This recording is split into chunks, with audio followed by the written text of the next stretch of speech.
Hey, good to be with you. Just wanted to go over this something with you in Acts 12. It's about when Peter was put into shackles and put in prison. I'm going to read this and I'm going to talk about it just a few minutes. And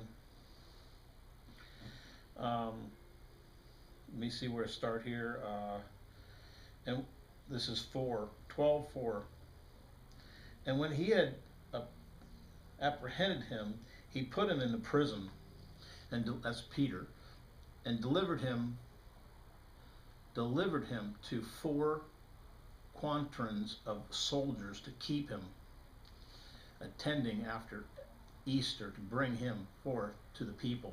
Going to take him to the court and kill him probably.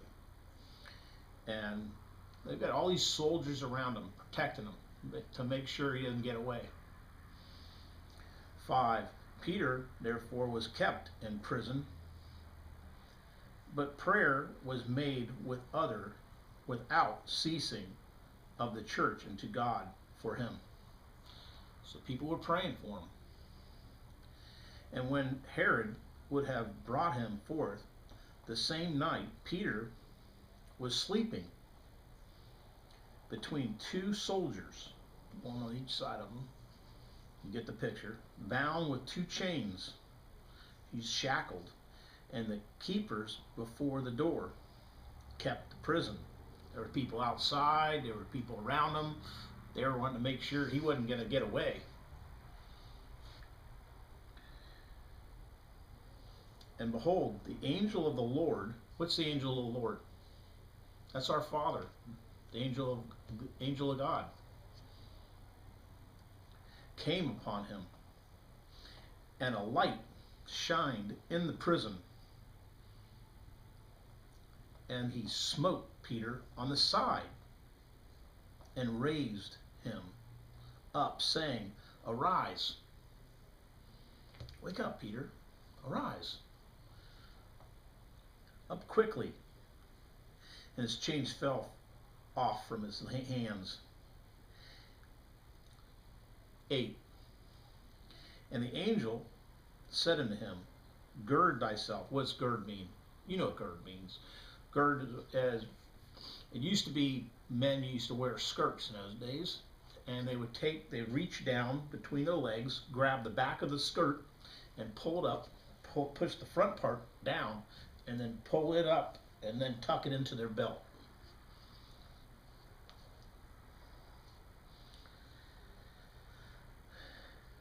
And bind on the sandals. Put on your sandals, Peter. And so he did. And he saith unto him, Cast thy garment about thee, and follow me. Put on your coat, and let's go. And he went out and followed him, and wist not that it was true which was done by the angel, but thought he saw a vision. He didn't even know if he was dreaming. He wondered what was up. He wondered, is he dreaming or is this really happening? Now, what happened here? Let's go back a little bit before, because I don't want to go too far. What happened with these shackles? Now, if God puts you in he can do anything he wants. He can put you in a transfigured body anytime he wants, and those shackles won't hold you. Just like on the mountain transfiguration, just same thing. He could do that. It's like Jesus. He didn't have to walk through the wall. I mean, through the door. He could walk right through the wall. He's in a different dimension than we are. Those same laws don't apply to them when you're in a spirit body.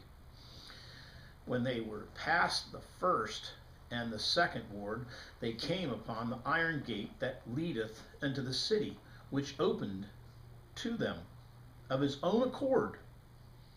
Now, why was it be open to his own accord? Well, because there's people who he can't see because he's in the flesh. They're spirit. They opened the gate for him. He didn't see him. He couldn't understand it. It's just open by itself. And they went out and passed on through one street, and forthwith the angel departed from him. So,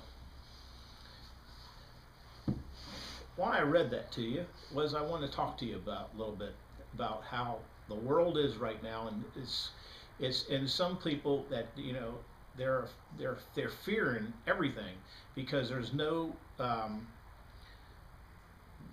stability. They're not telling the people who don't know where to put their money. They don't know where it's safe. And what I'm telling you that, and people who are in great debt, and people who are in all kinds of different prisons, like Peter was. God can knock those shackles right off you anytime he wants. Maybe he's got those shackles on maybe someone for a reason for a little while so that he can get to someone else. We just don't know all this. We don't know everything. So what we have to do is we have to understand that he can take us out of those shackles. And if you pray, your Father is hearing you. He hears you. Is he going to answer your prayer the minute you say so? No, he knows what's a better time for it to be answered. So he might want to answer it in a different time.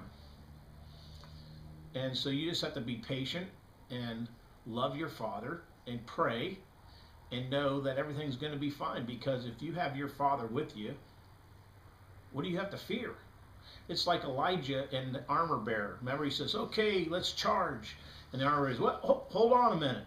He didn't know, here he is going to charge against hundreds, even maybe thousands of people. There was thousands of them, actually. And what did Elijah say?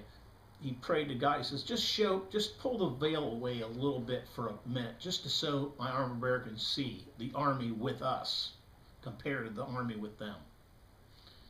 So he did it. God took that veil down so the armor bearer would see it. So I just wanted to share that with you. He can knock those shackles off of you anytime he wants. You're already paid for. He can pay you out of anything. He can get you out of anything he wants to. So love your Father and obey your Father and do his will the best you can. And when you fall short, which you will, repent and get back in good standings with your Father, because he loves you. He cares about you. He wants you to be happy. Oh, that's about all we got right now. I just wanted to share